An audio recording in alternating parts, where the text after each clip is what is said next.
எல்லோருக்கும் வணக்கம். இன்னைக்கு நாம பார்க்க போறது சந்தியா அப்படிங்கிற ஒரு பழங்கால வேத தியானத்தை பத்தி. இது வெறும் ஒரு சடங்கு மட்டும் கிடையாது. சொல்லப்போனா இது நம்ம ஆன்மாவோட ஆழத்துக்குள்ளேயே போய் உரையாடுற ஒரு அற்புதமான வழி. வாங்க, இந்த ஒரு பவர்ஃபுல்லான கோட்டோட ஆரம்பிக்கலாம்.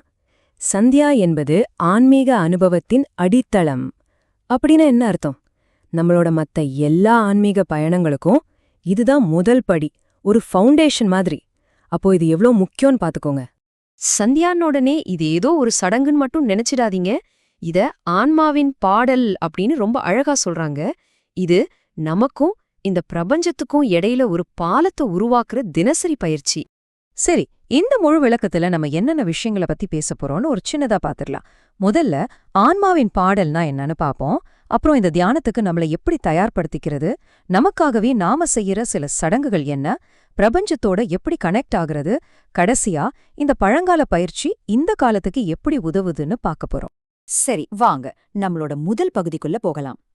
ஆன்மாவின் பாடல்னா என்ன? சந்தியா இல்லனா சந்தியோபாசனான்னு சொல்றாங்களே, அதோட உண்மையான அர்த்தம் என்ன? அதத்தான் இப்ப நாம ஆழமா பார்க்க போறோம். சந்தியோபாசனா என்ன தெரியுமா?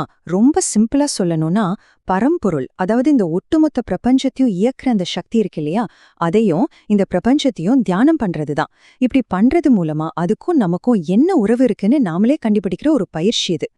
இப்ப நம்ம அடுத்த பகுதிக்கு போலாம். இது ரொம்ப முக்கியமான ஒரு விஷயம். ஒரு செயலை ஆரம்பிக்கிறதுக்கு முன்னாடியே நம்ம மனச அந்த செயலுக்காக தயார் பண்றது எவ்ளோ முக்கியம்னு இப்ப பார்க்க போறோம். தியானம்ங்கிறது செயல்ல ஆரம்பிக்கிறது இல்ல, அது மனசுல ஆரம்பிக்குது. இதுதான் இங்க இருக்கிற முக்கியமான பாயிண்ட். இந்த பயிற்சிக்கு நம்ம வெளிப்புறமா தயாராகிறத விட மனதளவுல மரியாதையோடையும் முழு கவனத்தோடையும் இருக்கிறது தான் முதல் படி. இந்த பயிற்சி ஆரம்பிக்கிறதுக்கு முன்னாடி சில விஷயங்களை நம்ம கவனத்துல வச்சுக்கணும். என்ன பண்ணனா என்ன பண்ணக்கூடாதுன்னு பார்க்கலாம். சரியான நேரத்துக்கு வரணும், வெளர் நேரத்துல ஆடைகள் அணியலாம். அதே மாதிரி ரொம்ப சத்தமா மந்திரம் சொல்றதையோ, அவசரமா பண்றதையோ இல்ல டார்க்கான கலர்ல ட்ரெஸ் போடுறதையும் தவிர்க்கிறது நல்லது. நம்மளோட மூணாவது பகுதி, இது நம்மள நாமளே உள்ளுக்குள்ள சுத்தப்படுத்திக்கிறத பத்தினது. இது ஒரு இன்ட்ரோஸ்பெக்ஷன் மாதிரி, ஒரு பயணம். சந்தியாவோட சில ஸ்டெப்ஸ் எதுக்குன்னு பாத்தீங்கன்னா, நம்ம உடம்பையும் மனசையும் ஒன்னா இணைக்கிறதுக்கு தான். நம்மளோட ஐம்புலன்களையும் நல்ல விஷயங்களுக்கு அர்ப்பணிக்கிற ஒரு அழகான செயல்முறை இது. முதல் செயல்பாடு ஆசமனம். இது ஒன்னும் இல்ல, புனித நீரை எடுத்துக்கொள்வதுதான். அதுக்கான வேத மந்திரத்தை நீங்க இங்க பார்க்கலாம். இந்த மந்திரத்தோட நோக்கம் அந்த தெய்வீக நீர் நமக்கு நல்லது செய்யட்டும்னு வேண்டிக்கிறது தான். பாருங்க, ஆசமனம்ங்கிறது பாக்குறதுக்கு ரொம்ப சிம்பிளான ஒரு செயல்தான். புனித நீரை உள்ளுக்குள்ள எடுத்துக்கிறோம். ஆனா அதுக்கு பின்னாடி இருக்கிற நோக்கம் ரொம்ப ஆழமானது. இறைவா, எனக்கு மகிழ்ச்சியான ஒரு வாழ்க்கையை குடுன்னு கேக்குறது தான். அடுத்தது 2வது செயல்பாடு இந்திரிய ஸ்பர்ஷம். நம்மளோட புலன்கள், அதாவது சென்சஸ், அது மேல ஒரு தியானம் பண்றது. இங்க இருக்கிற மந்திரத்தோட அர்த்தம் நம்ம பேச்சு, மூச்சு, பார்வை, கேட்கும் திறன் எல்லாத்தையுமே இறைவனுக்கு அர்ப்பணிக்கிறோம் அப்படிங்கிறது தான். இந்த ஸ்டெப்ல தண்ணிய வச்சு நம்ம உதடு, கண்ணு, கைன்னு சில உறுப்புகளை தொடுவோம். இது எதுக்குன்னா ஒரு சத்திய பிரமாணம் மாதிரி. என் புலன்களை நான் நல்ல விஷயங்களுக்கு மட்டும்தான் பயன்படுத்துவேன்னு நமக்கு நாமே ஒரு உறுதிமொழி எடுத்துக்கிற மாதிரி. அடுத்து நாம பார்க்க போறது ரொம்ப ரொம்ப முக்கியமான ஒரு விஷயம், பிராணாயாமம், அதாவது மூச்சுப்பயிற்சி. இது நிறைய தியான முறைகளோட மையமா இருக்கு. இங்க இருக்கிற மந்திரங்கள் பிரபஞ்சத்தோட வெவ்வேறு நிலைகளை நாம மூச்சுக்காற்றோட இணைக்குது. பிராணாயாமம்னா சும்மா மூச்சை இழுத்து விடுறது மட்டும் கிடையாது. மூச்சை கட்டுப்படுத்துறது மூலியமா நம்ம மனசையும் கட்டுப்படுத்தி அந்த பரம்பொருளோட குணங்களை பத்தி ஆழமா சிந்திக்கிற ஒரு தியான முறை இது. பிராணாயாமத்துல மொத்தம் 4 ஸ்டேஜஸ் இருக்கு. ரொம்ப சிம்பிள். முதல்ல மெதுவா மூச்சை உள்ளே இழுக்கணும். அப்புறம் கொஞ்ச நேரம் உள்ளேயே நிறுத்தணும். அடுத்து மெதுவா மூச்சை வெளியே விடணும். கடைசியா வெளியே விட்ட நிலையில கொஞ்ச நேரம் நிறுத்தணும். அவ்வளவுதான். சரி, இந்த மூச்சு பயிற்சிக்கு ஒரு சரியான விகிதம் இருக்கு. அது என்னன்னா 1:2.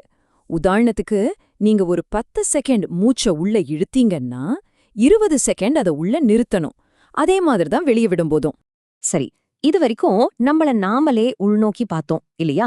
இப்போ இந்த தியானத்தோட கவனம் எப்படி வெளிய இந்த பிரபஞ்சத்தை நோக்கி போகுதுன்னு பார்க்கலாம். வாங்க. வேத காலத்துல இந்த பிரபஞ்சம் எப்படி உருவாச்சுன்னு சொல்ற அகமர்ஷன மந்திரங்களோட சாராம்சத்தை இந்த டைம்லைன்ல பார்க்கலாம்.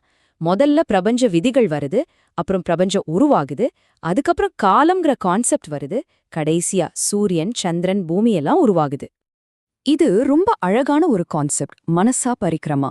நாம தியானம் செய்யும்போது 4 திசையிலையும் இருக்கிற இறைவனோட அம்சத்தை உணர்றது.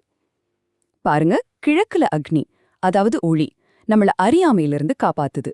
தெற்குல இந்திரன், அறிவு மூலமா நம்மள வழி நடத்துறார். மேற்குல வருணன், நம்மளோட மிருக குணங்கள்ல நம்மள பாதுகாக்கிறார். வடக்குல சோமன், நமக்கு மன அமைதியை கொடுக்கறார். சரி, இப்போ நம்ம கடைசி பகுதிக்கு வந்தாச்சு. இவ்ளோ பழமையான ஒரு பயிற்சி இன்னைக்கு இருக்கிற இந்த மாடர்ன் உலகத்துக்கு எப்படி பயன்படும்? இதிலிருந்து நாம என்ன கத்துக்கலாம்?